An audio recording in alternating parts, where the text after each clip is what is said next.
Hey guys, I am Amrita Agarwal from Amrita Agarwal coaching centre. मैं daily अपने channel पे एसएससी सीजीएल टियर 2 के प्रीवियस ईयर क्वेश्चंस लेकर के आती हूँ। इधर मैं जो पेपर सॉल्व करवा रही हूँ वो है एसएससी सीजीएल 2020 के मेंस का पेपर, जो 3 फरवरी 2022 को पूछा गया है। इस पेपर के जितने भी क्वेश्चंस मैंने सॉल्व करवाए हैं और आगे करवाऊंगी, उन सबकी लिंक एक प्लेलिस्ट में मिलेगी और प्लेलिस्ट की लिंक मिलेगी आपको आई बटन पे और डिस्क्रिप्शन बॉक्स में। इसके पहले मैंने एसएससी सीजीएल 2020 के मेंस का पेपर, जो 29 जनवरी 2022 को पूछा गया था, इस पेपर के सारे क्वेश्चंस कंप्लीट करवा दिए हैं, जिसकी लिंक भी आपको आई बटन पे और डिस्क्रिप्शन बॉक्स में मिल जाएगी। तो आज मैं आपके लिए एसएससी सीजीएल 2020 के मेंस का पेपर, जो 3 फरवरी 2022 को पूछा गया है, इस पेपर में जो पिरामिड पे बेस्ड क्वेश्चन आया है वो क्वेश्चन मैं आपके लिए लेके आई हूँ। क्वेश्चन है, the base of a right pyramid is a square of side 8√2 centimetre and the length of the each oblique edge is 10 centimeter. What is the volume of pyramid? आपको पिरामिड का volume find out करना है, जिसके लिए formula होता है 1/3 into base area into height. अब देखिए, पिरामिड के बारे में मैं एक चीज़ बता दूं कि इसका ज़रूरी नहीं है कि बेस स्क्वायर का जो दिया है स्क्वायर ही हो हमेशा। पिरामिड का बेस कई तरीके के हो सकते हैं। देख सकते हैं यहाँ पे आपको पेंटागोनल पिरामिड दिख रहा है, ये हेक्सागोनल पिरामिड दिख रहा है, और ये रेक्टेंगुलर पिरामिड है, और ये ट्रायंगुलर पिरामिड है। इसके पहले आपको इसका बेस क्या बताया है? स्क्वायर बताया है। तो कोई भी आपका पॉलीगोनल हो सकता है पिरामिड, उसके लिए कोई विशेष नियम नहीं है कि पर्टिकुलर वही होगा। एग्जाम में जो पिरामिड के बारे में आपसे पूछेगा क्वेश्चन, उसका बेस आपको बता देगा कि ये इस बेस का पिरामिड है। क्लियर है? तो जब किसी भी पिरामिड के लिए आपको वॉल्यूम निकालना है तो आपको कुछ नहीं है, बस उसकी बेस एरिया लीजिए। अगर ये पेंटागोनल है तो इसकी बेस एरिया, और इसमें कर दीजिए इसके हाइट का मल्टीप्लाई और कर दीजिए उसका 3 से डिवाइड। That's it. तो आप किसी भी टाइप के पिरामिड की वॉल्यूम इजीली फाइंड आउट कर सकते हैं। क्लियर है? जिसका एरिया इजीली निकल सकता है उसके लिए तो वो आपको साइड दे देता है और एरिया निकालने करके आपको फाइनल उसका वॉल्यूम निकालना पड़ता है। अदरवाइज जिसका एरिया इजीली नहीं निकलता है, मैंने जो ऑब्जर्व किया है क्वेश्चंस में, उसके जो बेस एरिया है वो डायरेक्ट दे ही देता है कि ये इसकी बेस एरिया है, आप इसका वॉल्यूम बताइए। जैसे कि पेंटागोनल में जनरली इस टाइप के आपको पेंटागोनल हो गया, हेप्टागोनल हो गया, इसके जो पिरामिड्स के लिए वॉल्यूम पूछता है तो उसका बेस एरिया दे देता है। हाँ, आपको हेक्सागोनल पिरामिड के टाइम पे और रेक्टेंगुलर है, स्क्वायर है, ट्रायंगुलर है, यहाँ के केस में आपको इसके साइड्स देता है और आपसे कहता है कि आप इसकी वॉल्यूम फाइंड आउट करिए। तो आपको वहाँ पे इसका सरफेस एरिया बेस का फाइंड आउट करना पड़ता है, जो कि कोई टफ नहीं है। हेक्सागोनल के लिए भी कुछ नहीं है। अगर रेगुलर हेक्सागोनल के लिए दिया है तो रेगुलर हेक्सागोनल के लिए बेस एरिया क्या हो जाएगा, क्योंकि ट्रायंगल्स इसमें जो इक्विलैटरल ट्रायंगल बन जाते हैं, हेक्सागोनल में 6 इक्विलैटरल ट्रायंगल बन जाते हैं, और ऐसे में 6 इंटू इक्विलैटरल ट्रायंगल के एरिया के लिए क्या फॉर्मूला होता है? √3/4 साइड स्क्वायर होता है ना।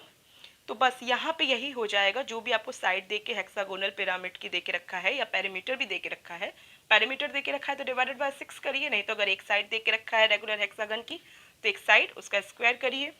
6 इंटू √3/4 मीन्स ये कट जाएगा, 3 2 ज़ा 6, ये 2 जाएगा, 3√3/2 साइड स्क्वायर। इसका बेस एरिया हो गया, इसके हाइट से कर दीजिए उसे मल्टीप्लाई, दैट्स इट। तो इसी तरीके से आप बाकी सारे पिरामिड्स के लिए भी इसका वॉल्यूम फाइंड आउट कर सकते हैं, कुछ नहीं है। अब बात आती है कि हाइट इसकी बराबर ज़रूरी नहीं है कि दे के रखा हो, जैसे कि इस क्वेश्चन में है। जब आपको हाइट दे के नहीं रखा होता है तो आपको हाइट फाइंड आउट करना होता है। तो मैं आपको बताती हूँ कि इसे कैसे सॉल्व करना है। ठीक है? तो अब मेरे हिसाब से पिरामिड के बारे में तो आप सब कुछ जान चुके हैं। हाँ, पिरामिड के बारे में एक और मेन बात बताना जरूरी है, क्योंकि पिरामिड और कोन ये दो ऐसे पॉइंट हैं जिसके लिए अगर वॉल्यूम निकालना हो तो हम करते हैं 1/3 इंटू बेस इंटू हाइट बस।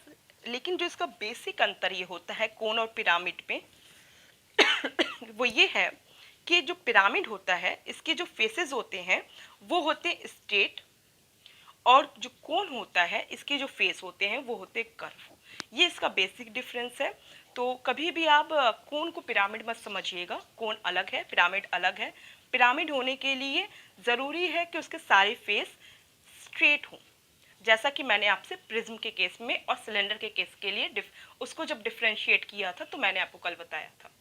तो आप वहाँ कंफ्यूज मत होइएगा। बाकी अदरवाइज इसके वॉल्यूम के लिए जो बेसिक फॉर्मूला होता है, हाँ, वो सेम होता है। तो अब मुझे इसे सॉल्व करना है, तो ठीक है, तो इसका आपको साइड दे के रखा है स्क्वायर का, ठीक है, और आपको इसकी बेस एरिया चाहिए और इसका हाइट चाहिए, और इन दोनों को मल्टीप्लाई करेंगे और 3 से डिवाइड कर देंगे, मुझे मिल जाएगा इसका वॉल्यूम। आपको इसकी बेस एरिया निकालने के लिए कोई दिक्कत नहीं है सॉरी। बेस एरिया क्या करेंगे, साइड स्क्वायर कर देंगे, मीन्स 8√2 का स्क्वायर करेंगे, क्या मिल जाएगा आपको, 8 स्क्वायर इंटू 2 मीन्स 64 इंटू 2। तो बेस एरिया आपको 64 इंटू 2 मिल गई। इसको 3 से मैं डिवाइड पहले से ही रख दे रही हूँ, और मुझे सिर्फ हाइट चाहिए रखने के लिए, और मुझे फाइनल वॉल्यूम मिल जाएगा। मीन्स मैं यहाँ फॉर्मूला एक जगह रख दूँ, क्योंकि जिनको नहीं पता होगा उनके लिए प्रॉब्लम होगी। Base area into height upon 3, ये इसका वॉल्यूम के लिए फॉर्मूला होता है पिरामिड के लिए, और बेस चाहे जो भी हो, बस आपको बेस एरिया चाहिए, ठीक है। तो यहाँ पे मैंने base area 64 into 2 divided by 3 कर दिया, बस मुझे हाइट चाहिए। अब हाइट क्योंकि यहाँ दे के रखा नहीं है, और हाइट आप समझ रहे हैं कि जो ऊपर के वर्टेक्स पे जो परपेंडिकुलर डालेंगे हम नीचे के फेस पे, जो भी बॉटम में जो भी फेस दिया हुआ है उस पर जो परपेंडिकुलर डालेंगे वही होगा इसका हाइट।